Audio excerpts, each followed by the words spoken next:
Ako 18-ročná som Mhm. mala ťažkú haváriu, na motorke som mala čelný náraz kamionom a vlastne tá ľavá noha si to odniesla a bola v takom zlom stave, že mi ju chceli amputovať. Ja som tú amputáciu vtedy odmietla a do dneska ďakujem doktorom, že proste mi tú nohu v odzvukách pozliepali, ako sa dala.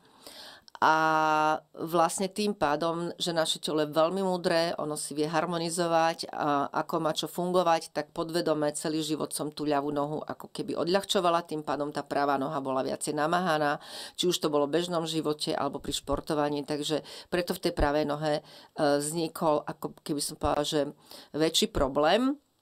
Mala som väčšie bolesti ako v tej ľavej operovanej. Ale vlastne ja som od 18 rokov bola zvyknutá žiť s bolesťou, len tých posledných 5 rokov sa tá bolesť extrémne vystupňovala. No a človek tak vnútorne zvažuje, čaká, mohla som ísť na operáciu skôr, ale lekár mi povedal, že ty sama do toho dozrieš a vlastne ja už som bola zrela a hlavne prišiel moment, kedy som si uvedomila, že je tu niečo nové, je tu niečo, čo je aj špička vo svete, čiže tá operácia moja bola robená roboticky, že urobí úžasný pán primár,